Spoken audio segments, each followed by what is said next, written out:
Hello दोस्तों, मैं हूं सुखाराम स्टडी चैनल में आप सबका स्वागत है। जय श्री कृष्ण। आज कक्षा 8 पाठ 18वां टोपी संजय द्वारा लिखित है।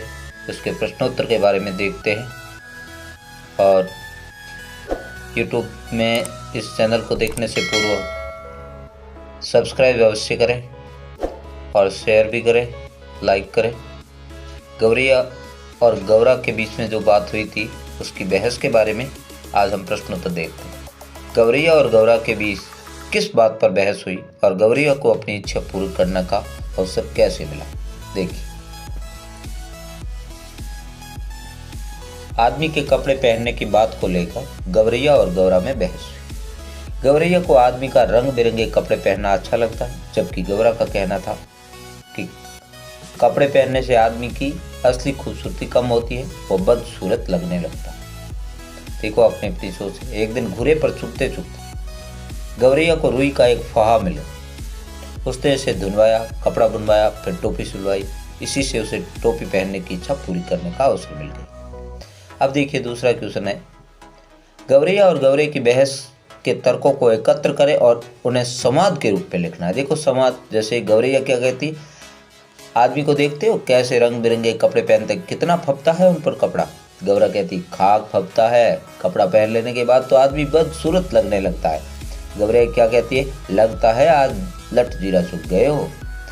गौरैया क्या कहती है, कपड़े केवल अच्छा लगने के लिए नहीं है, मौसम की मार से बचने के लिए पहनता है आदमी। गौरा, तू समझती नहीं, कपड़े पहन पहन कर जाड़ा, सर्दी और बरसात सहने की शक्कत ही जाती रही है। कपड़ा पहनते ही पहनने वाले की औकात का पता चल जाता है। अब गौरैया क्या कहती है, फिर भी आदमी कपड़ा पहनने से बाज नहीं आता। गौरा, तू समझती नहीं, ये सहम आ गया थोड़ा सा। फिर भी आदमी क्या कहता है, फिर भी आदमी कपड़ा पहनने से बाज नहीं आता है, नित्य नए नए लिबास सिलवाता है। लिबास का अर्थ क्या होता है, मतलब अपनी पोशाक। गौरा, ये नीरा पोंगापन है, अपन तो नंगे ही भले। गौरैया कहती है, उनके सिर पर टोपी कितनी अच्छी लगती है, मेरा भी मन टोपी पहनने का करता है। गौरा, तू टोपी तू पाएगी कहाँ से, टोपी तो आदमियों का राजा पहनता है, मेरी मान तू इस चक्कर में पड़ी मत। तो देखिए इस तरह से ये वार्ता हुई। अब देखिए तीसरा क्वेश्चन है, टोपी बनवाने के लिए गौरैया किस किस के पास में गई, टोपी बनने तक के एक एक कार्य को लिखना है, ठीक है। टोपी बनवाने के लिए गौरैया रुई लेकर सबसे पहले किसके पास जाती है, दुनिया के पास। उसके बाद उत्साहित गौरैया एक कोरी के यहाँ धुनी रुई से सूत कतवाने गई। फिर तो सूत से कपड़ा बनवाने के लिए एक बुनकर के पास गई।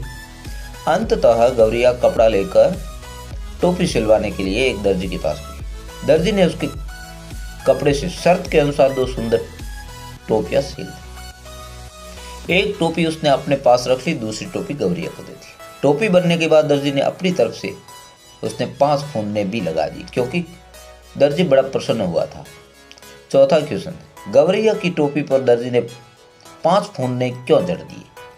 अब देखिए इसका कारण, गौरैया की टोपी पर दर्जी ने खुश होकर अपनी तरफ से 5 फूंदने जड़ दी, क्योंकि इस मुल्क में आज तक दर्जी को मेहनत करने के लिए किसी ने इतनी मजदूरी नहीं दी थी। गौरैया ने दर्जी को टोपी बनाने के लिए अपने कपड़े में से आधा कपड़ा दे दिया था। अब देखिए क्वेश्चन पहला, ये अनुमान और कल्पना से है।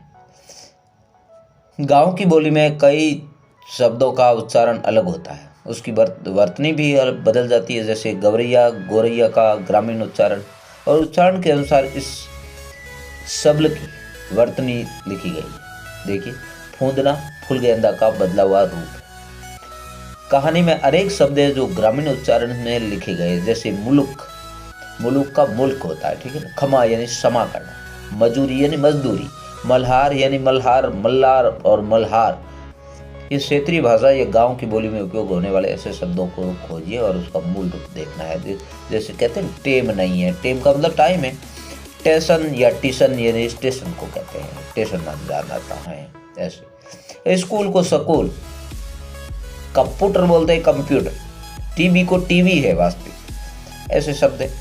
किसी कारीगर से बात करना है और परिश्रम का उचित मूल्य नहीं मिलने पर प्रतिक्रिया क्या होती है, ज्ञात करना और लिखना भी, ठीक है।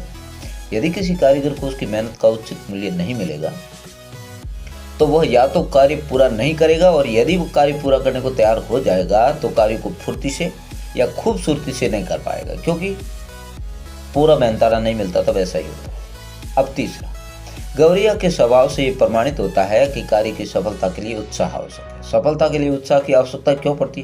तर्क सहित लिखना है। देखिए, किसी भी कार्य को पूरा करने के लिए मन में उत्साह होना आवश्यक है। उत्साह से ही हमारे मन में किसी भी कार्य के प्रति जागरूकता उत्पन्न होती है।